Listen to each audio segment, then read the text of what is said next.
Hi, I'm Tracy Lobertini with Alco Builders and Realty.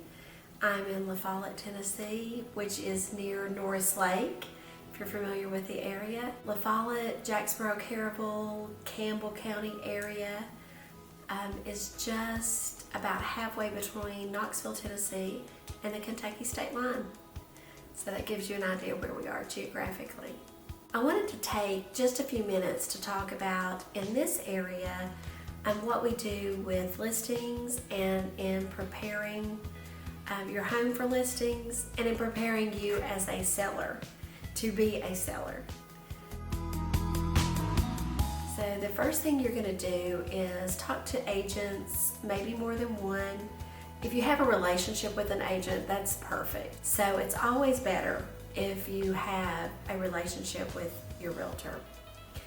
Now, once you select your realtor and you go through that process, the next step is going to be to determine your listing price.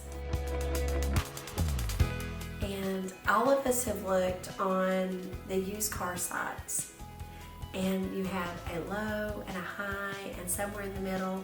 Somewhere in the middle is the sweet spot. By looking at what has sold on the low end and looking at what is listed, typically that's a higher number.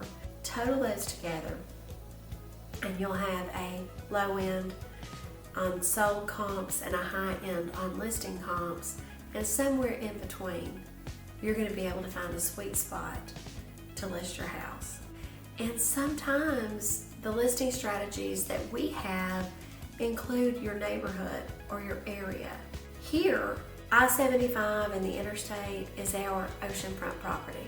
The closer you are to that area, the more you can get for your house.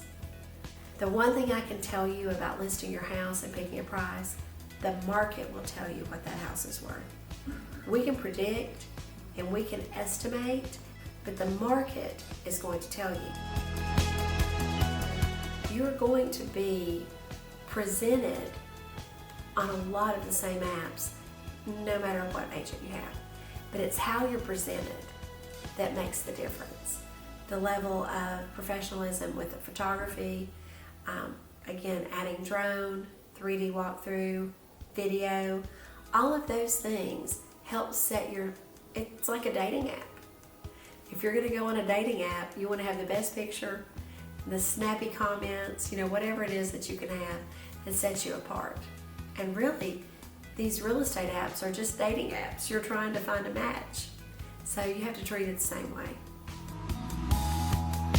You have your agent selected and you have a marketing plan with your photography, with your videos, with your 3D walkthrough. You have all of that plan. You execute that, then you're going to have all of your documents. Most of the documents that we use as realtors are fill in the blank. We're not freestyling much of this. We're not attorneys, and we need to be realtors. And because of that, we have our forms that are created by, most of us use the National Association of Realtors or the Tennessee Association of Realtors forms. So those forms are mostly fill in the blank, check off the box.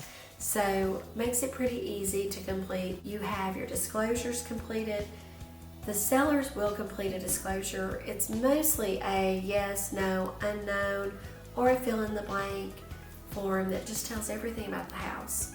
How old is the roof? How many hot water heaters do you have? Do you have any broken windows? Is there anything wrong with the house? So once all those are completed and that disclosure is completed, your listing can be active. Your agent will put everything online, upload all the documents, and your listing will be live. Now, when showings come and it's time to do showings, there's different ways that those are set up depending on the agent that you choose. We use Showing Time a lot, which allows, even if I'm busy, if I'm with someone, if I'm traveling or whatever I'm doing, you can still have showings set up because we use a third party. When you are going to show your house as a seller, before you leave, turn on every light and open all your blinds. That makes the house brighter, it makes the house feel more welcoming, and it just presents the home in a better light. And make it comfortable. If it's cold outside, make sure the heat's on. If it's hot outside, make sure the air is on. Just basic things. You're inviting someone into your home, so be courteous. So once you start to receive offers on the house, those offers will come in on a purchase and sale agreement, typically from the state form, and sometimes we have multiple offers, and at that point we'll look at all the offers, decide which one works best for you. If there's one that works for you and you can accept it, we'll accept it. And if we need to counter, we can counter, which means we go back to them and say, this doesn't work for us, but if these things were modified, then this would work for us. Now, once we go back with a counter, they don't have to stay in the deal. Sort of like hitting that tennis ball back and forth across the net. Once we hit it back, they don't have to hit it back to us. So if there's any way possible that we can accept an offer, we want to do that. Once we have closing scheduled, you'll be giving a date and time. Maybe you're doing a mail away. Maybe you don't live where the house is and everything's going to be mailed to you and then overnight it back. If you do sign at a remote location, your documents will need to be notarized, and the title company will give you all the instructions on that. So once you're closed and you get your money, that's when you're truly closed. So that's when you can post on social media, hey, we've sold our house, or you can actually take that money to the bank and know that you can move on to your next chapter. Again, my name's Tracy. I'm with Alco Builders and Realty, and I am near Norris Lake in Campbell County, Tennessee.